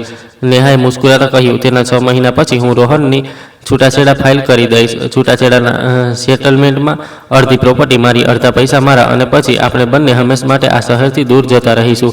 રોહન આમ પણ મારા કોઈ કામનો નથી, તે બહુ કંટાળાજનક છે. મને બસ તેના પરિવારના પૈસા જોઈતા હતા, જે મને બહુ જલ્દી મળવાના છે. મારે એ દિવાલનો સહારો લેવો પડ્યો, નહીંતર હું ત્યાં જ બેહોશ થઈને પડી જાત. મારા દીકરાએ મારી સાથે દગો કર્યો હતો, પરંતુ તે ખુદ એક બહુ મોટા અને ખોફનાક દગાનો શિકાર હતો. તે પોતાની પત્નીના પ્રેમમાં આંધળો થઈને પોતાની જ માતાની ચિતા સજાવી રહ્યો હતો, એ જાણ્યા વગર કે એ જ આગમાં કાલે તેને પણ જીવતો સળગાવી દેવામાં આવશે. નેહા અને વિક્રમ માત્ર લાલચી નહોતા, તેઓ સાતિર ગુનેગાર હતા, જે કાયદા, ભાવનાઓ અને સંબંધોનું ખૂન ખૂબ જ સફાઈથી કરી રહ્યા હતા. મેં મારા દુપટ્ટાથી મારા કપાળનો પરસેવો લૂછ્યો. મારી પાસે હવે તસવીરો હતી, અવાજની યાદો હતી, અને સૌથી મોટું સત્ય હતું, મેં મારો કેમેરો બંધ કર્યો અને પર્સમાં નાખી દીધો. મારે અહીંથી તરત નીકળવું હતું. હું કોઈ અવાજ કર્યા વગર ઉલટા પગે પાછી રસ્તાના નાકા સુધી આવી. મેં એક રિક્ષા રોકી અને સીધો મારા ઘરનો રસ્તો લીધો. રિક્ષાની એ 45 મિનિટની મુસાફરીમાં હું સવિતા દેશમુખ, એક સાધારણ રિટાયર્ડ ટીચરમાંથી એક યોદ્ધામાં બદલાઈ ચૂકી હતી. હવે મારે રડવું નહોતું, હવે મારે કોઈ સ્પષ્ટીકરણ નહોતું માંગવું. મારે મારા દીકરાને બચાવવો હતો, અને આ નાગણની ફેણ હંમેશા માટે કચડવી હતી. ઘરે પહોંચતા જ મેં સૌથી પહેલાં ઠંડા પાણીથી મારો ચહેરો ધોયો. મારે મારા ચહેરા પર કોઈ પણ તણાવ, કોઈ પણ ગુસ્સો નહોતો દેખાવા દેવો. નોર્મલ એક્ટિંગ આજ હવે મારું સૌથી મોટું અને સૌથી ખતરનાક હથિયાર હતું. મારે નેહા અને રોહનને એ ખાતરી કરાવવાની હતી કે તેમનો પ્લાન બિલકુલ સાચો કામ કરી રહ્યો છે. સાંજે આશરે 7:30 વાગ્યે મારા દરવાજાની ઘંટડી વાગી. મેં દરવાજો ખોલ્યો તો સામે રોહન ઊભો હતો. તેનો ચહેરો ઉતરેલો હતો અને આંખોમાં એક અજીબ સી મૂંઝવણ હતી. તે અંદર આવ્યો અને હંમેશની જેમ મારા સોફા પર ધબ દઈને બેસી ગયો. શું થયું રોહન? આજે બહુ થાકેલો લાગી રહ્યો છે. ઓફિસમાં કામ વધારે હતું કે શું? મેં ખૂબ જ પ્રેમથી એક ભોળી અને અજાણ માતાની જેમ પૂછ્યું અને રસોડા તરફ ચા બનાવવા માટે ફરી ગઈ. રોહને પોતાની ટાઈ ઢીલી કરી અને મારી આંખોમાં જોયા વગર એક ગોખેલી સ્ક્રિપ્ટની જેમ કહ્યું, આઈ નેહાનો પણ ફોન આવ્યો હતો. તે જણાવી રહી હતી કે તેણે આજે બપોરે તમને ઓટોથી ક્યાંક જતા જોયા હતા. તમે બહુ ગભરાયેલા લાગી રહ્યા હતા અને રસ્તો ભટકી ગયા હતા. આઈ તમે કહ્યા વગર આ રીતે તડકામાં ક્યાં જતા રહો છો? તમને કંઈ યાદ નથી રહેતું? જો તમને કંઈ થઈ ગયું તો હું શું કરીશ? મારી અંદરનો જ્વાળામુખી ફાટવા માટે તૈયાર હતો. મારી મુઠ્ઠીઓ કસાઈ ગઈ. નેહા એ સમયે કોરેગાંવ પાર્કમાં પોતાના પ્રેમીની બાહોમાં હતી, પરંતુ તેણે ત્યાંથી પણ મારા દીકરાને ફોન કરીને મારી વિરુદ્ધ એક બીજું નવું જૂઠાણું બોલી દીધું હતું, જેથી રોહનની શંકા મારા પર વધુ ઊંડી થઈ જાય. મેં એક ઊંડો શ્વાસ લીધો, મારી ભાવનાઓને પૂરી રીતે દબાવી અને 2 કપ ચા લઈને બહાર આવી. મેં ચાનો કપ તેની સામે મેજ પર રાખ્યો અને ખૂબ જ શાંત, લગભગ લાચાર અવાજમાં કહ્યું, અરે ના બેટા, હું તો આખા દિવસ ઘરે જ હતી. હું ક્યાંય બહાર નથી ગઈ. કદાચ નેહાને કોઈ ગેરસમજણ થઈ હશે, અથવા પછી મેં જાણી જોઈને મારા અવાજમાં થોડી ધ્રુજારી લાવતા કહ્યું, અથવા કદાચ મારી જ યાદ શક્તિ હવે નબળી પડી રહી છે. મને સાચમાં યાદ નથી કે હું બહાર ગઈ હતી કે નહીં. મેં એક હળવી તૂટેલી મુસ્કાન મારા ચહેરા પર લાવી દીધી. મારા આ નોર્મલ એક્ટિંગનો દાવ બિલકુલ સાચા નિશાના પર લાગ્યો. રોહને તરત એક ઊંડો રાહતનો શ્વાસ લીધો. તેને લાગ્યું કે તેની ગેસલાઇટિંગની રમત પૂરી રીતે કામયાબ થઈ ગઈ છે અને મેં મારી માનસિક નબળાઈ માની લીધી છે. તેના ચહેરાનો તણાવ ઓછો થઈ ગયો. જોયું આઈ, હું આજ તો કહું છું. તેણે મારા હાથ પર પોતાનો હાથ રાખતા એક જૂઠી હમદર્દીની સાથે કહ્યું, તમને હવે અમારી જરૂર છે. તમે ખુદનું ધ્યાન નથી રાખી શકતા. કાલે નેહા તમને અમારા ફેમિલી ડૉક્ટર પાસે લઈ જશે. તેઓ તમારું પૂરું ચેકઅપ કરશે. એ સમયે મને પોતાના જ લોહી, પોતાના જ દીકરાના સ્પર્શથી ધૃણા આવી રહી હતી, પરંતુ મેં સહન કર્યું. મેં કહ્યું, ઠીક છે બેટા, જેવું તમને બંનેને સાચું લાગે. મને પણ લાગે છે કે મને હવે આરામની જરૂર છે. રોહન ચા પીને ખૂબ જ સંતુષ્ટ થઈને ત્યાંથી ચાલ્યો ગયો. તેને લાગી રહ્યું હતું કે તેણે પોતાની માતાને પૂરી રીતે પોતાના કાબૂમાં કરી લીધી છે, જ્યારે સચ્ચાઈ એ હતી કે તે ખુદ એક બહુ મોટી ખીણના કિનારે ઊભો હતો. તેના ગયા પછી મેં મારા ઘરના બધા દરવાજા અને બારીઓ અંદરથી લોક કરી દીધા. રાતના 9 વાગી રહ્યા હતા. મેં મારો એ સાદો કીપેડ ફોન ઉઠાવ્યો જે મેં બેંકની પાસેથી ખરીદ્યો હતો. મેં એક સાથે 2 લોકોને કોન્ફરન્સ કોલ પર જોડ્યા. મારી વકીલ વિદ્યાર્થીની મીરા અને મોબાઈલની દુકાનવાળા કદમ કાકા. જ્યારે બંનેએ ફોન ઉપાડ્યો તો મેં કોઈ પણ ભૂમિકા બાંધ્યા વગર તેમને કોરેગાંવ પાર્કનું આખું સત્ય જણાવી દીધું. મેં તેમને ડૉક્ટર વિક્રમ વિશે જણાવ્યું અને નકલી મેડિકલ સર્ટિફિકેટના ષડયંત્ર વિશે જણાવ્યું અને એ ભયાનક પ્લાન વિશે પણ જણાવ્યું કે કેવી રીતે તેઓ મારા પૈસાથી રોહનને રસ્તા પર લાવીને છૂટાછેડા લેવાના હતા. ફોન પર થોડી સેકન્ડ માટે સ્મશાન જેવો સન્નાટો છવાઈ ગયો. મીરાનો અવાજ ફોન પર પણ ધ્રુજી રહ્યો હતો, મેડમ, આ તો પૂરી રીતે ક્રિમિનલ કોન્સ્પિરસી, ગુનાહિત ષડયંત્ર, છેતરપિંડી અને એડલ્ટરીનો પાકો કેસ છે. આ માત્ર એક સિવિલ મેટર નથી રહ્યો. આપણે પોલીસ સ્ટેશન જઈને સીધી આઈપીસીની ધારા 420 અને માનસિક ત્રાસનો કેસ નોંધાવી શકીએ છીએ. પરંતુ મારા મગજ હવે કોઈ ચેસના ગ્રાન્ડ માસ્ટરની જેમ કામ કરી રહ્યું હતું. મેં ખૂબ જ ઠંડા અવાજમાં કહ્યું, ના મીરા, આપણે પોલીસ પાસે અત્યારે નહીં જઈએ. જો હું અત્યારે પોલીસ પાસે ગઈ તો રોહન નેહાનો જ સાથ આપશે. તે હજી પણ તેના માનસિક નિયંત્રણમાં છે. તે તેના હિપ્નોટિઝમાં છે. તેઓ મારા પર જ ઉલટો આરોપ લગાવી દેશે કે મેં આ બધી તસવીરો નકલી બનાવડાવી છે કારણ કે હું મારી વહુને નફરત કરું છું. તો પછી તમે શું કરવા માંગો છો તાઈ? કદમ કાકાએ ગભરાયેલા અવાજમાં પૂછ્યું. મેં એક ઊંડો શ્વાસ લીધો અને મારી યોજના તેમની સામે રાખી દીધી. મીરા, હું અદાલત પછી જઈશ. પહેલાં મારે મારા ઘરની અદાલત સજાવવાની છે. મારે મારા દીકરાના ચહેરા પરથી એક કાળી પટ્ટી હટાવવાની છે જે ડાકણે બાંધી રાખી છે. હું ઈચ્છું છું કે કાલે સાંજે બરાબર 6 વાગ્યે તારી ઓફિસનો એક સિનિયર લોયર અને કદમ કાકા મારા ઘરે હાજર રહો. હું કાલે રોહન અને નેહાને ચા પર બોલાવી રહી છું. તેમને લાગશે કે હું તેમને મારી બધી સંપત્તિની પાવર ઓફ અટર્ની સોંપવા માટે રાજી થઈ ગઈ છું, પરંતુ કાલે તેમને જે સરપ્રાઈઝ મળશે તે તેમની જિંદગીની સૌથી ભયાનક સાંજ હશે. મેં ફોન કાપ્યો અને મારા વારસાગત ઘરના એ મોટા ડ્રોઈંગ રૂમને જોયો. કાલે આ રૂમમાં એક બહુ મોટું અને ખોફનાક તોફાન આવવાનું હતું. મેં મારા કબાટનું લોકર ખોલ્યું. મેં મારી ફિક્સ ડિપોઝિટની રસીદો, પ્રોપર્ટીના ઓરિજિનલ પેપર્સ અને કદમ કાકાની આપેલી એ પેન ડ્રાઈવ, જેમાં ટ્રેકર એપનો બધો ડેટા હતો, બધું બહાર કાઢ્યું. પછી મેં મારા જૂના કેમેરાને લેપટોપ સાથે જોડ્યો અને નેહા અને ડૉક્ટર વિક્રમની એ ગંદી તસવીરોની છાપ અને મોટી પ્રિન્ટ આઉટ કાઢી. મેં એ બધા દસ્તાવેજો અને તસવીરોની એક જાડા ભૂરા રંગના કવરમાં ખૂબ જ વ્યવસ્થિત રીતે સજાવીને રાખી દીધા. કાલે જ્યારે આ કવર આ ડ્રોઈંગ રૂમના મેજ પર ખુલશે તો ઘણા મોહરા પડશે અને ઘણા સંબંધો હંમેશા માટે રાખ થઈ જશે. મારે મારું ગૌરવ, મારી ઇજ્જત અને મારા દીકરાની જિંદગી પાછી જોઈતી હતી અને કાલે હું એ બધું પાછું લેવાની હતી. મારે એક માતાની નબળી મમતાને પાછળ છોડીને એક કડક જજની જેમ ઊભા રહેવાનું હતું. મારી તૈયારી પૂરી હતી. હવે બસ શિકારના ઝાડમાં આવવાની રાહ હતી. ગુરુવારની એ સાંજ મારી જિંદગીની સૌથી લાંબી અને ભારે સાંજ હતી. પુણેના આસમાનમાં કાળા વાદળો છવાયેલા હતા અને દૂર ક્યાંક વાદળોની ગડગડાહટ સંભળાઈ રહી હતી. મારા વારસાગત ઘરનો એ મોટો ડ્રોઈંગ રૂમ, જ્યાં ક્યારેક રોહનના બાળપણની કિલકારીઓ ગૂંજતી હતી, આજે એક ખામોશ અદાલતમાં ફેરવાઈ ચૂક્યો હતો. દિવાલ પર લાગેલી જૂની લોકલવાળી ઘડિયાળની દરેક ટીક ટીક મારા હૃદયના ધબકારા સાથે તાલ મિલાવી રહી હતી. બરાબર 5:30 વાગ્યે મારી ભૂતપૂર્વ વિદ્યાર્થીની અને મીરા પોતાના એક સિનિયર એડવોકેટ શ્રી દેશપાંડેજીની સાથે ઘરે આવી ગઈ. થોડી જ મિનિટો પછી કદમ કાકા પણ આવી ગયા. મેં એ ત્રણેયને સોફાની એક તરફ બેસવાનો ઈશારો કર્યો. તેમના ચહેરાઓ પર એક અજીબસો તણાવ હતો, જે એ તોફાનની ખામોશી હતી જેના આવવાની અમે રાહ જોઈ રહ્યા હતા. મેજની વચ્ચોવચ એ જાડું ભૂરા રંગનું કવર રાખ્યું હતું, જેમાં મારી જિંદગીના સૌથી કડવા સત્ય અને મારી વહુના સૌથી ઘૃણાસ્પદ જૂઠના કેદ હતા. બરાબર 6 વાગ્યે ડોરબેલ વાગી. મેં એક ઊંડો શ્વાસ લીધો, મારી સાડીના પાલવને ઠીક કર્યો અને દરવાજો ખોલ્યો. સામે રોહન અને નેહા ઊભા હતા. રોહનના ચહેરા પર એક અજીબસી બેચેની હતી. કદાચ તેને લાગી રહ્યું હતું કે તે પોતાની માતાને હંમેશા માટે એક કાનૂની પાંજરામાં કેદ કરવા જઈ રહ્યો છે. પરંતુ નેહાનો ચહેરો જોવાલાયક હતો. તેની આંખોમાં એક છુપાયેલી ઝેરીલી જીતની ચમક હતી. તેણે ખૂબ જ સલીકાથી એક આછા રંગની ડિઝાઇનર સાડી પહેરી હતી અને તેના હાથમાં એક કાળા રંગનું લેધરનું ફોલ્ડર હતું. એ ફોલ્ડરમાં ચોક્કસ મને કાઢી મૂકવાના કાગળિયા અને ડૉક્ટર વિક્રમનું એ નકલી મેડિકલ સર્ટિફિકેટ હશે. તેઓ બંને અંદર આવ્યા, પરંતુ ડ્રોઈંગ રૂમમાં મીરા દેશપાંડેજી અને કદમ કાકાને જોઈને તેમના પગલાં થંભી ગયા. નેહાની એ બનાવટી મુસ્કાન એક પળ માટે ગાયબ થઈ ગઈ, પરંતુ તેણે તરત પોતાની જાતને સંભાળી લીધી. આ બધા લોકો અહીં શું કરી રહ્યા છે? અને કદમ કાકા, તમે રોહનને મૂંઝવણભરી નજરોથી જોતા પૂછ્યું. મેં ખૂબ જ શાંત અને ઠંડા અવાજમાં કહ્યું, આવ રોહન, બેસ. નેહા, તું પણ બેસ. જ્યારે કોઈ બહુ મોટો નિર્ણય લેવાનો હોય તો સાક્ષીઓનું હોવું જરૂરી હોય છે, સાચું ને? નેહાએ તરત વાત સંભાળતા પોતાના એ મીઠા અને ચાસણીમાં ડૂબેલા અવાજમાં કહ્યું, હા આઈ, તમે બિલકુલ સાચું કહી રહ્યા છો. આપણે તો આમ પણ કંઈ નથી છુપાવવું. આપણે તો જે પણ કરી રહ્યા છીએ તમારી ભલાઈ અને સુરક્ષા માટે જ કરી રહ્યા છીએ. જો હું તમારા માટે પાવર ઓફ અટર્નીના કાગળ અને ડોક્યુમેન્ટનું એક સર્ટિફિકેટ લાવી છું. બસ તમારે આના પર સહી કરવાની છે. પછી તમારે કોઈ ચિંતા કરવાની જરૂર નહીં. રોહન બધું સંભાળી લેશે. તેણે તે કાળું ફોલ્ડર મેજ પર એ ભૂરા કવરની બરાબર બાજુમાં રાખી દીધું. મેં એ કાળા ફોલ્ડરને જોયું, પછી મારી નજરો ઉઠાવીને રોહનની આંખોમાં નાખી.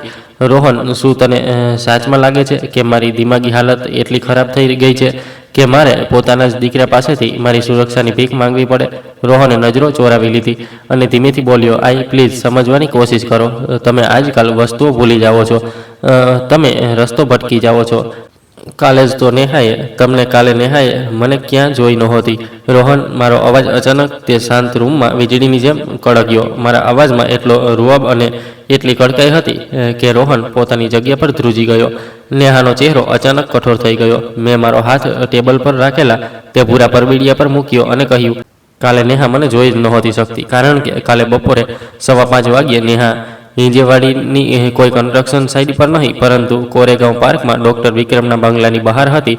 તે એક વાક્યે જાણે આખા રૂમની હવા જ શોષી લીધી. નેહાના હાથમાંથી તેનો મોંઘો ફોન સરકીને જમીન પર પડી ગયો.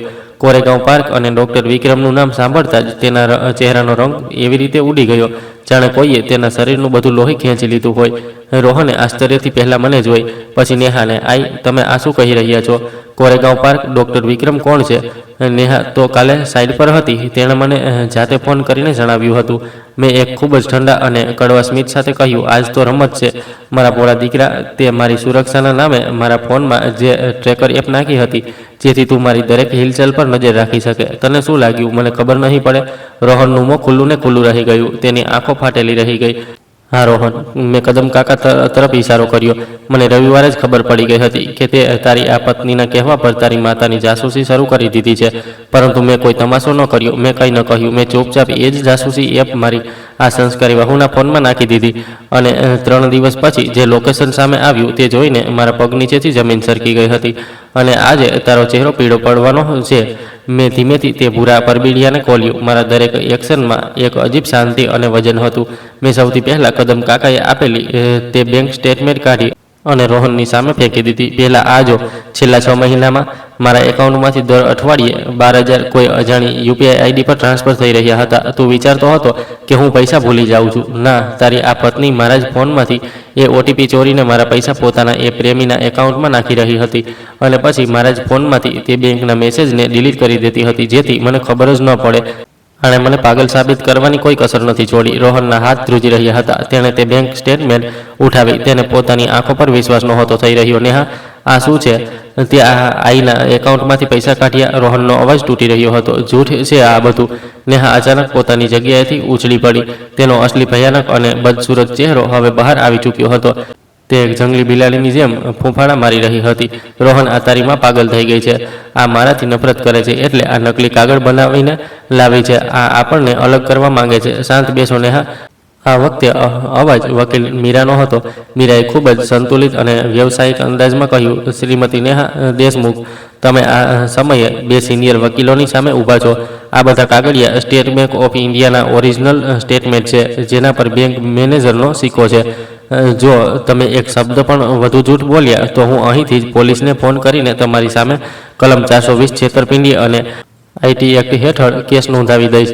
નેહા ગભરાઈને ધબ દઈને પાછી સોફા પર બેસી ગઈ. તેના કપાળ પર પરસેવાના ટીપા ચમકવા લાગ્યા હતા. રોહન હજુ પણ તે બેંક સ્ટેટમેન્ટને તાકી રહ્યો હતો, જાણે તેના મગજની નસો બહેરી પડી ગઈ હોય. પરંતુ અસલી આઘાત તો હજુ બાકી હતો. મેં પરબેડિયાની અંદર હાથ નાખ્યો અને તે તસવીરો બહાર કાઢી. કોરેગાંવ પાર્કના તે સફેદ બંગલાની બહાર ડૉક્ટર વિક્રમ અને નેહાના એકબીજાના હાથમાં વીંટાળેલા એ દ્રશ્યો, એ ચુંબન, એ દગો, એ ગટરથી પણ નીચી સચ્ચાઈ. મેં કંઈ પણ કહ્યા વગર તે તસવીરો એક એક કરીને ટેબલ પર ગોઠવી દીધી. જેવી રોહનની નજર એ તસવીરો પર પડી, તેના શરીરમાં એક જબરજસ્ત ઝટકો લાગ્યો. તેનો ચહેરો, જે પહેલાથી જ મૂંઝવણથી ભરેલો હતો, હવે સંપૂર્ણપણે પીળો પડી ગયો. તેની આંખોનો રંગ જાણે સફેદ થઈ ગયો. તે શ્વાસ લેવાનું ભૂલી ગયો. તેણે ધ્રુજતા હાથે એક તસવીર ઉઠાવી, જેમાં નેહા ડૉક્ટર વિક્રમના ગળામાં હાથ નાખીને ખૂબ જ શાંતિથી હસી રહી હતી. રોહનની એ આંખો, જેમાં મેં હંમેશા એક સચ્ચાઈ અને પોતાની પત્ની માટે અંધો પ્રેમ જોયો હતો, આજે કાચની જેમ તૂટીને ચકનાચૂર થઈ રહી હતી. આ આંસુ છે નેહા? રોહનના અવાજમાં હવે ગુસ્સો નહોતો, માત્ર એક અથાગ અને ઊંડો દર્દ હતો. એક એવો દર્દ જે માણસને અંદરથી પોકળ કરી દે છે. તું કાલે આ માણસ સાથે હતી અને તે મને કહ્યું કે આઈ પાગલ થઈ ગઈ છે. નેહા પાસે હવે કોઈ જવાબ નહોતો. તે રડવાનું નાટક કરવા લાગી. રોહન, મને ફસાવવામાં આવી રહી છે. આ તસવીરો ફોટોશોપ છે. પ્લીઝ મારી વાત સાંભળ. બસ કર ડાકણ. હું મારી જગ્યાએથી ઊભી થઈ ગઈ. મારું આખું અસ્તિત્વ એક ઘાયલ સિંહણની જેમ ધ્રુજી રહ્યું હતું. પરંતુ મેં મારા આંસુઓની એક પણ માટે મારી આંખોમાં ન આવવા દીધા. તે મારા દીકરાને આંધળો કરી દીધો હતો. પરંતુ મેં કાલે તારી અને આ ડૉક્ટર વિક્રમની પૂરી વાતચીત સાંભળી છે. અને રોહન, શું તું જાણવા માગે છે કે આ ડૉક્ટર વિક્રમ કોણ છે? આ એ જ ન્યુરોલોજિસ્ટ છે જે આજે નેહાને તારું એ નકલી મેડિકલ સર્ટિફિકેટ બનાવીને આપવાનો હતો, જેમાં લખ્યું છે કે મને ડિમોન્શિયા છે, જેથી તું અદાલતમાં મને અયોગ્ય સાબિત કરી શકે અને મારી બધી કરોડોની પ્રોપર્ટી અને એફડી પોતાના નામે કરી લે. મેં રોહનના ખભા પર હાથ મૂક્યો. તે પૂતળું બનીને બેઠો હતો. તેની આંખોમાંથી ચૂપચાપ આંસુ વહી રહ્યા હતા. મેં તેને ઢંઢોળતા કહ્યું, અને સાંભળ મારા ભોળા દીકરા, તે જેના માટે તારી માને પાગલખાને મોકલવાની તૈયારી કરી લીધી હતી, તેનો અસલી પ્લાન શું હતો ખબર છે? જેવી પ્રોપર્ટી તારા નામે થાત, આ નેહા તારી પાસે છૂટાછેડા માંગતી, અડધી પ્રોપર્ટી અને પૈસા પર પોતાનો હિસ્સો લેતી અને આ ડૉક્ટર સાથે હંમેશ માટે સેટલ થઈ જાત. આને તારો માત્ર એક મોહરાની જેમ ઉપયોગ કર્યો છે. તું આના માટે માત્ર એક બેંક એકાઉન્ટ હતો અને હું એ ચાવી જેને આ રસ્તામાંથી હટાવવા માંગતી હતી. રૂમમાં એક ભયાનક સન્નાટો છવાઈ ગયો. રોહનના હાથમાંથી તે તસવીર છૂટીને જમીન પર પડી ગઈ. તેણે પોતાનો ચહેરો પોતાના બંને હાથોમાં છુપાવી લીધો અને તેની છાતીમાંથી એક એવું ડૂસકું નીકળ્યું જેને મારા માતૃત્વને ચીરીને રાખી દીધું. મારો દીકરો તૂટી ચૂક્યો હતો. તેનો બધો ઘમંડ, તેનો પ્રેમ, તેની એ આધુનિક દુનિયાની સમજ બધું જ એક પળમાં કાટમાળમાં ફેરવાઈ ગયું હતું. તે ખુરશી પરથી સરકીને જમીન પર ઘૂંટણીએ ભેર બેસી ગયો અને બાળકોની જેમ રડવા લાગ્યો. નેહા હવે સમજી ચૂકી હતી કે તેની બધી રમત ખતમ થઈ ગઈ છે. તેણે રડવાનું નાટક બંધ કર્યું અને અચાનક તેનો લહેજો બદલાઈ ગયો.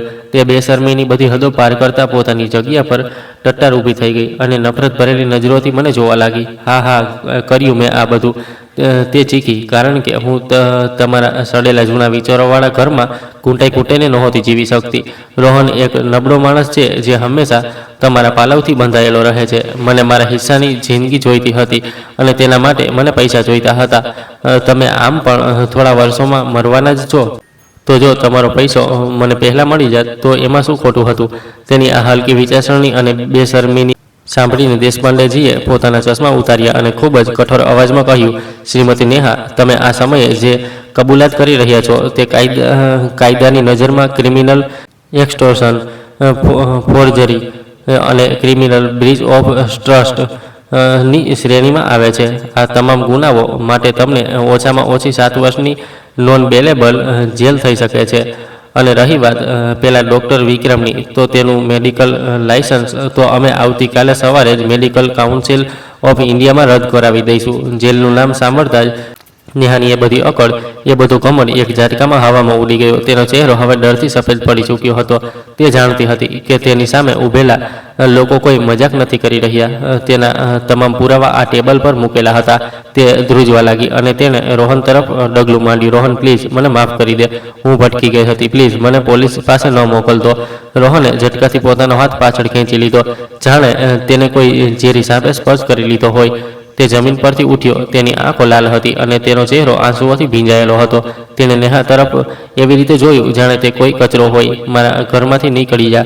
રોહનનો અવાજ એટલો ધીમો અને ઠંડો હતો કે આખા રૂમમાં ધ્રુજારી છૂટી ગઈ. અત્યારે જ મારા ઘરમાંથી નીકળી જા નેહા. આજ પછી મને તારું મોઢું ન બતાવતી. મેં વચ્ચે દખલગીરી કરતા એક જજની જેમ મારો અંતિમ ફેંસલો સંભળાવ્યો. એટલી સરળતાથી નહીં નેહા. તું આ ઘરમાંથી તો જઈશ, પરંતુ મારા શરતો પર. મેં મીરા તરફ જોયું. મીરાએ પોતાની બેગમાંથી કેટલાક કાયદાકીય કાગળો કાઢ્યા અને ટેબલ પર મૂકી દીધા. તારી પાસે માત્ર 2 જ રસ્તા છે નેહા. મેં ખૂબ જ સ્પષ્ટ અને કડક લહેજામાં કહ્યું. પહેલો રસ્તો, તું અત્યારે આ જ વખતે રોહન સાથે મ્યુચ્યુઅલ કન્સેન્ટ ડિવોર્સ ના કાગળો પર સહી કરીશ.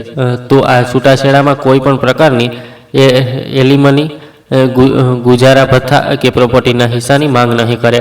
તે છેલ્લા 6 મહિનામાં મારા એકાઉન્ટમાંથી યુપીઆઈ દ્વારા જે 82,000 ચોર્યા છે તે તું 24 કલાકની અંદર પાછા મારા એકાઉન્ટમાં ટ્રાન્સફર કરીશ. અને તું એ ડૉક્ટર વિક્રમને ફોન કરીને કહીશ કે તે શહેર છોડીને જતો રહે.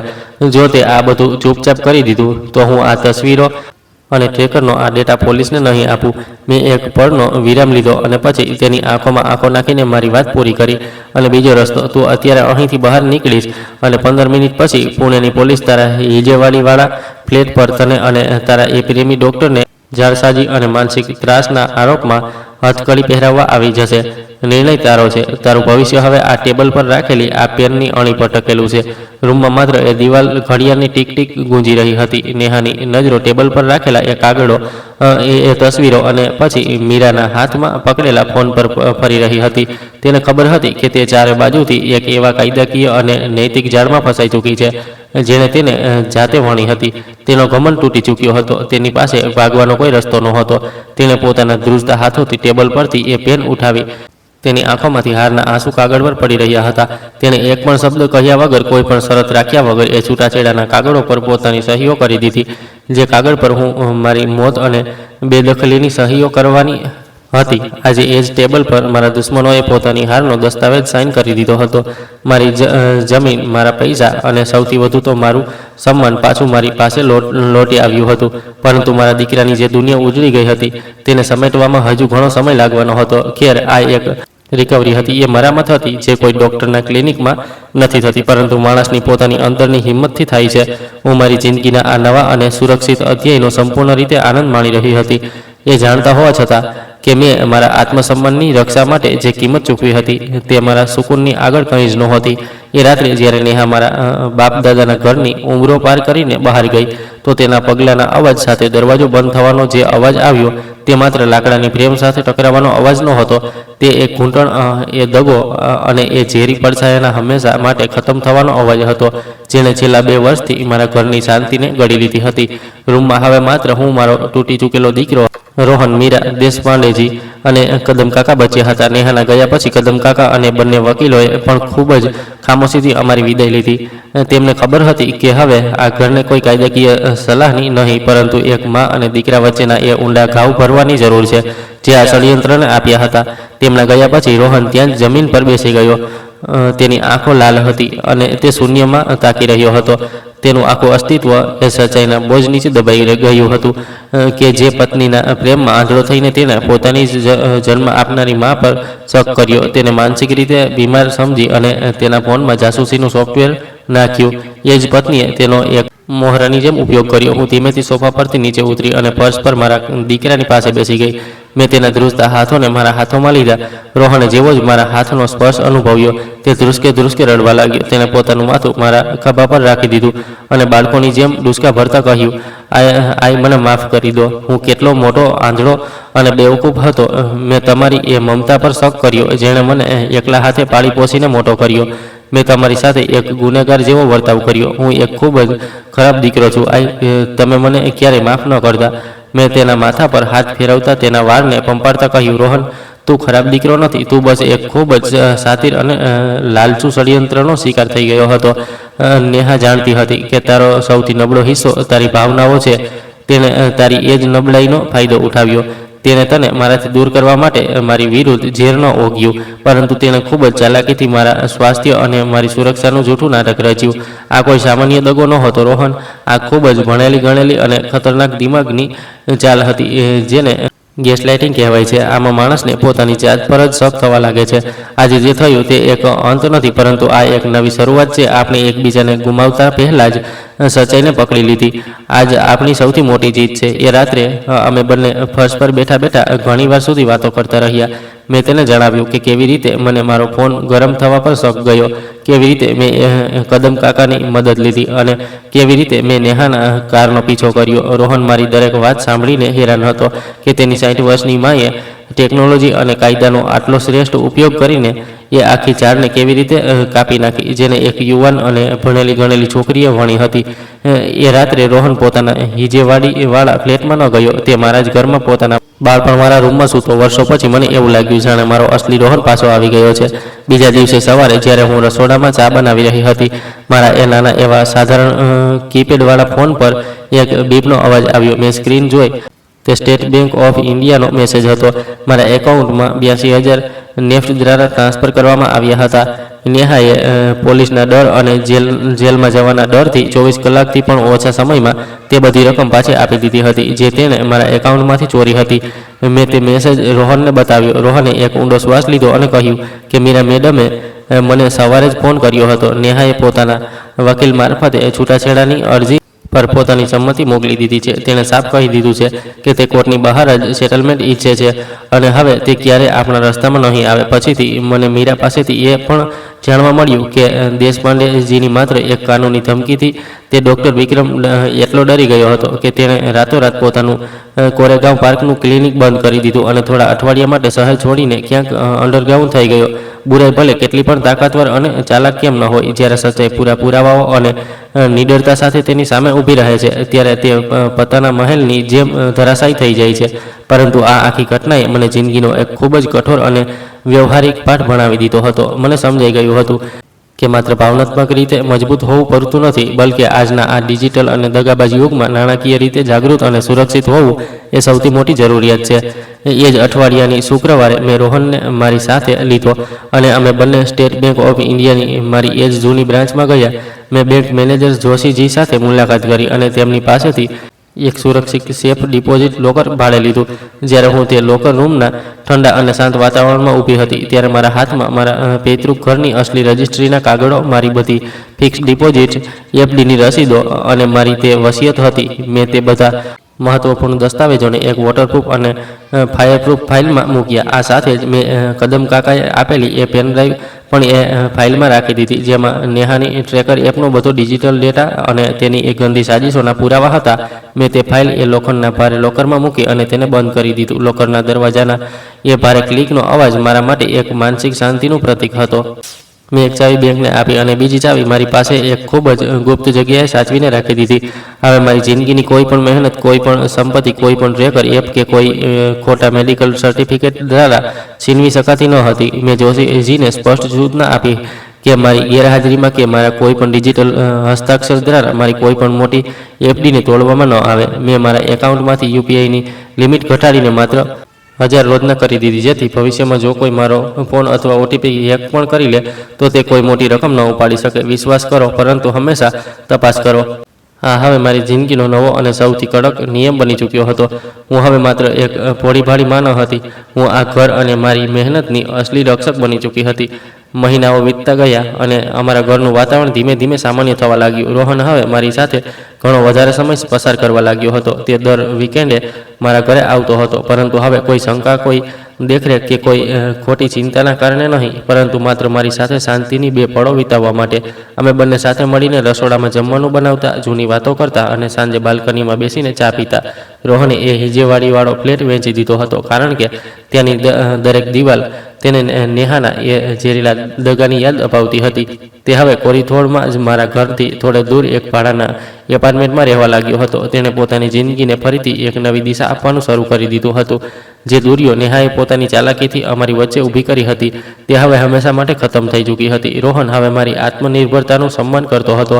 જો હું ક્યારેય બજાર જતી કે કોઈ બહેનપણીને મળવા જતી, તો તે મારી પૂછપરછ કરતો ન હતો. તે જાણતો હતો કે તેની માં કોઈ નબળી કે સઠિયાઈ ગયેલી સ્ત્રી નથી, પરંતુ એક એવી મજબૂત મહિલા છે જેણે એકલા હાથે પોતાના પરિવારને એક ખૂબ મોટા તોફાનમાંથી બહાર કાઢ્યો છે. અમારા સંબંધોમાં હવે એક નવી ઊંડાઈ, એક નવું સન્માન, એક નવા પ્રકારની પરિપક્વતા આવી ચૂકી હતી. પરંતુ મારી આ જીત, આ શાંતિ માત્ર મારા પોતાના ઘર સુધી સીમિત રહી શકતી ન હતી. આ આખા અકસ્માતે મારી આંખો ખોલી નાખી હતી. મને અહેસાસ થયો કે આપણી આ સોસાયટીમાં અને આ આખા શહેરમાં ન જાણે કેટલાય એવા વૃદ્ધ માતા પિતા હશે, જેઓ ટેકનોલોજીના નામે, દેખભાળના નામે પોતાના જ બાળકોને કે સંબંધીઓ દ્વારા છેતરાઈ રહ્યા હશે. મને યાદ છે કે થોડા મહિના પહેલાં અમારી સોસાયટીના જ એક અન્ય વૃદ્ધ મહિલા જોશી કાકીએ રડતા રડતા જણાવ્યું હતું કે તેમના પૌત્રએ તેમનો ફોન ઠીક કરાવવાના બહાને તેમના એકાઉન્ટમાંથી રૂપિયા કોઈ ઓનલાઈન ગેમિંગ એપમાં પડાવી દીધા હતા. મને સમજાઈ ગયું કે મારું કામ માત્ર મારી જાતને બચાવવાનું ન હતું. એક નિવૃત્ત શિક્ષિકા હોવાના નાતે મારી એ ફરજ હતી કે હું મારા સમાજને આ નવા અને અદ્રશ્ય ખતરા પ્રત્યે જાગૃત કરું.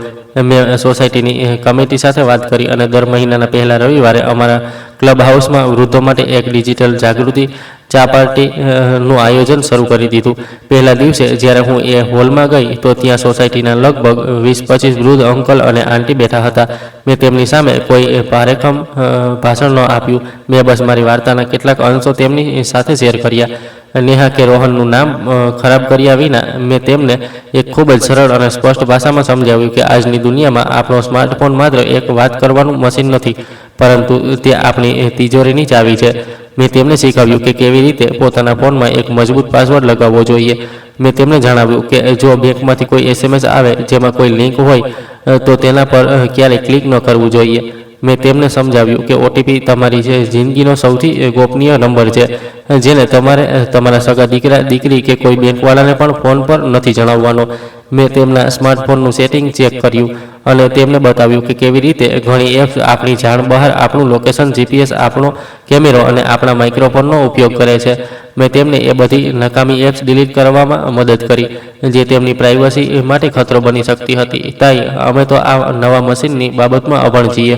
એક દિવસ શર્મા અંકલે કહ્યું હતું. મેં હસતા હસતા જવાબ આપ્યો હતો, અંકલ, મશીન આપણને નથી ચલાવતું, આપણે મશીનને ચલાવીએ છીએ. જો તમને કોઈ પણ એપ કે કોઈ પણ મેસેજ સમજાતો નથી, તો ડરવાની કોઈ જરૂર નથી. બસ એ ફોનને ત્યાં જ બંધ કરી દો અને તમારા કોઈ ભરોસાપાત્ર માણસ અથવા સીધા બેંક જઈને વાત કરો. અને સૌથી જરૂરી વાત, તમારો ફોન ક્યારેય પણ કોઈ સંબંધી કે મિત્રને અનલોક કરીને ન આપો. પછી તે ભલે તમારી કેટલો પણ નજીક કેમ ન હોય.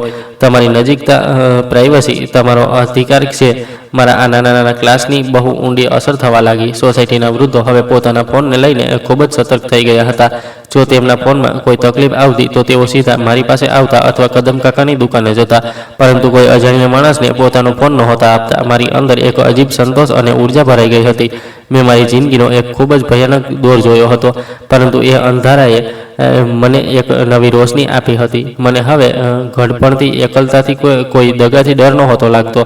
હું હવે માત્ર એક વિધવા કે એક માં ન હતી. હું મારા સમાજની એક ખૂબ જ સક્રિય અને સન્માનિત સાયબર વોરિયર બની ચૂકી હતી. મારા પૈતૃક ઘરની દિવાલો જે થોડા સમય પહેલાં સુધી એક સાજિશની સાક્ષી હતી, હવે તે મારા હોંસલા અને મારી આઝાદીની સાક્ષી બની ચૂકી હતી. મારી દિનચર્યા ફરીથી એવી જ થઈ ગઈ હતી. સવારની ચા, સકાળ અખબાર અને બાલ્કનીનો તડકો, પરંતુ હવે એ ચાના સ્વાદમાં કોઈ ડર કે ગૂંગણામણ ન હતી, બલકે એક ખૂબ જ મીઠી અને સાતીરભરી આત્મનિર્ભરતા મહેક હતી. આજે જ્યારે હું પાછળ વળીને જોઉં છું તો મને ઊંડાણપૂર્વક અહેસાસ થાય છે કે જિંદગી આપણને જે સૌથી મોટા, સૌથી કડવા અને સૌથી સાચા પાઠ ભણાવે છે તે અવારનવાર કોઈ શાળા કે પુસ્તકમાંથી નથી આવતા, પરંતુ આપણા પોતાના જ ઘરની ચાર દિવાલોની અંદરથી આવે છે. એક માં હોવાના નાતે, ભારતીય સંસ્કારોમાં ઉછરેલી એક સ્ત્રી હોવાના નાતે મેં હંમેશા એવું જ વિચાર્યું હતું કે મારું પોતાનું અસ્તિત્વ કંઈ જ નથી. મારી જિંદગી, મારી મહેનતની કમાણી, મારો સમય, મારી મમતા બધું જ માત્ર ને માત્ર મારા દીકરા માટે છે. મેં વિચાર્યું હતું કે એકવાર બાળકો મોટા થઈ જાય, તેમના લગ્ન થઈ જાય, તો એક નાનું કામ માત્ર તેમને આશીર્વાદ આપવાનું અને તેમના દરેક નિર્ણયને ચૂપચાપ સ્વીકારી લેવાનું હોય છે.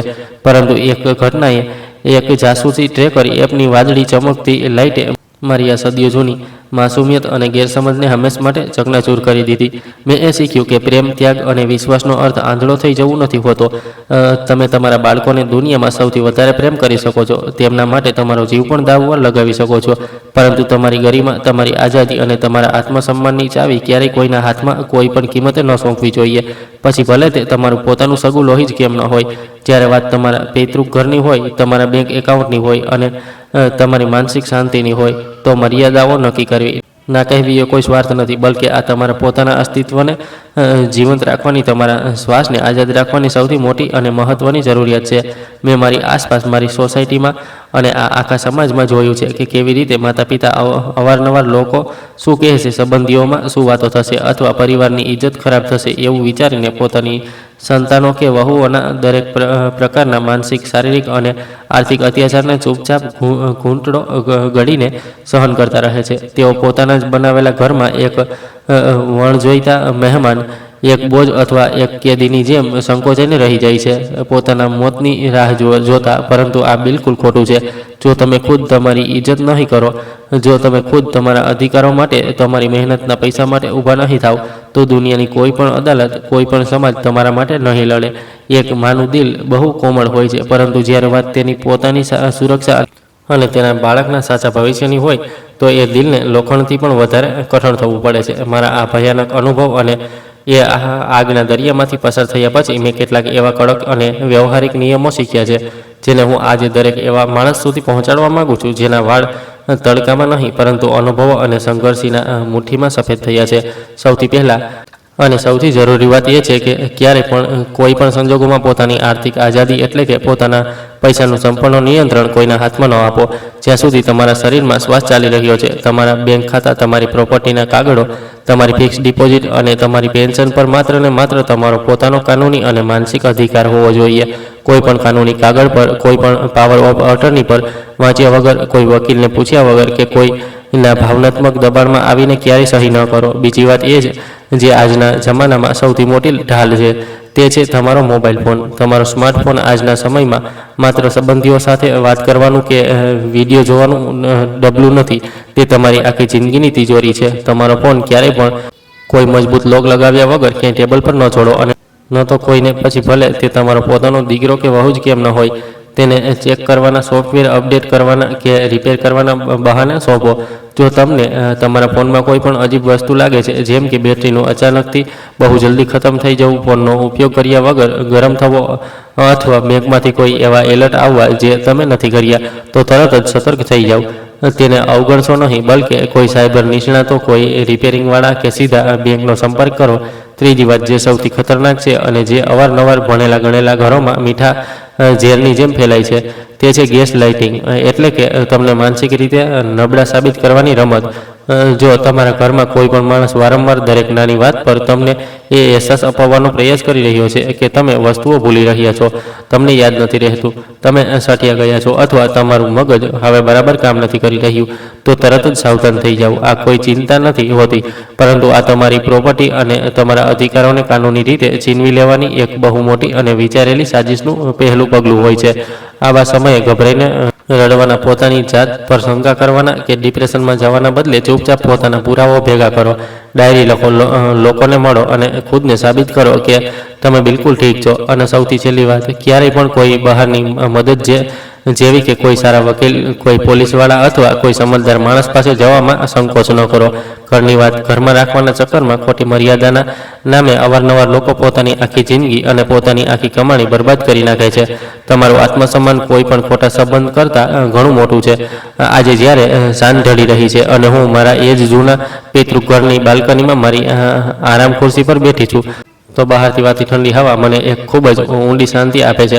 મારા હાથમાં આદુ અને ઇલાયચીવાળી ચાનો કપ છે અને સામે પુણે શહેરનું આકાશ નારંગી, લાલ અને ગુલાબી રંગથી રંગાઈ ચૂક્યું છે.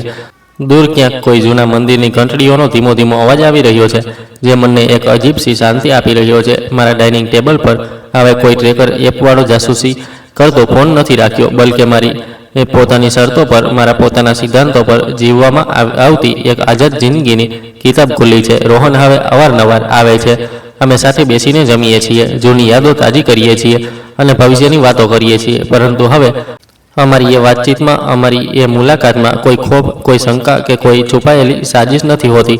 અમે એ તૂટેલા વિશ્વાસના કાચને ફરીથી જોડી લીધો છે, પરંતુ આ વખતે તેના પાયામાં કોઈ આંધળો મોહ કે નબળાઈ નથી, બલકે એકબીજા માટે એક ખૂબ જ ઊંડું, પારદર્શક અને સાચું સન્માન છે. મેં મારા દીકરાને એક ખૂબ જ ભયાનક અને ઝેરીલા જાળમાંથી બહાર કાઢી લીધો અને ખુદને એક નબળી, લાચાર અને સઠિયાઈ ગયેલી ડોશીની એક ખોટી છબીમાંથી હંમેશા માટે આઝાદ કરી લીધી. મારા ઘરની દિવાલો આજે પણ ત્યાં જ છે, મારો જૂનો સોફા આજે પણ ત્યાં જ રાખેલો છે, પરંતુ આ ઘરમાં રહેનારી આ ઘરની માલકણ સવિતા દેશમુખ હવે પૂરી રીતે બદલાઈ ચૂકી છે. તે હવે કોઈની સાજિશનો, કોઈના લાલચનો શિકાર નથી, બલકે પોતાની તકદીર અને પોતાના નિર્ણયોને એકમાત્ર માલિક છે. મારી કહાની માત્ર એક દગો ખાવાની કે આંસુ વહાવવાની કહાની નથી, બલકે આ એ રાખમાંથી, એ કાટમાળમાંથી ફરીથી ઊભા થવાની કહાની છે, જ્યાં લોકો અવારનવાર તૂટીને હાર માની લે છે. જિંદગીએ મને એક ખૂબ જ ભયાનક અને અંધારા વળાંક પર લાવીને ઊભી કરી દીધી હતી, પરંતુ મેં એ વળાંક પર ઝૂકવા કે ઘૂંટણીએ પડવાના બદલે મારી હિંમતથી મારા માટે એક નવો, સુરક્ષિત અને રોશન રસ્તો બનાવી લીધો.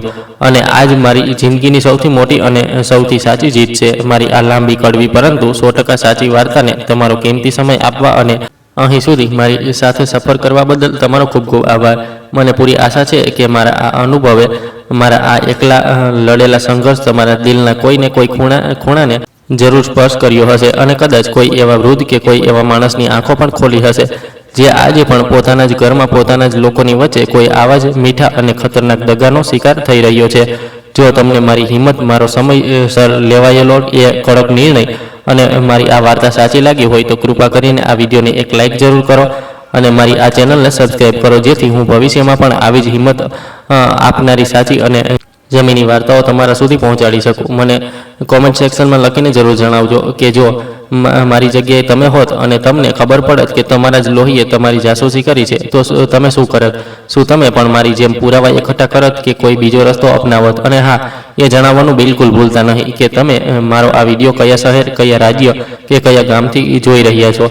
તમારા દરેક લાઇક અને તમારી દરેક કોમેન્ટથી મને એ અહેસાસ થાય છે કે આ સચ્ચાઈ અને આત્મસન્માનની લડાઈમાં હું આજે એકલી નથી, બલકે આખો દેશ મારી સાથે ઊભો છે. તમારા પૈસાનો અને તમારા આત્મસન્માનનો હંમેશા દરેક હાલતમાં ખ્યાલ રાખજો. નમસ્કાર.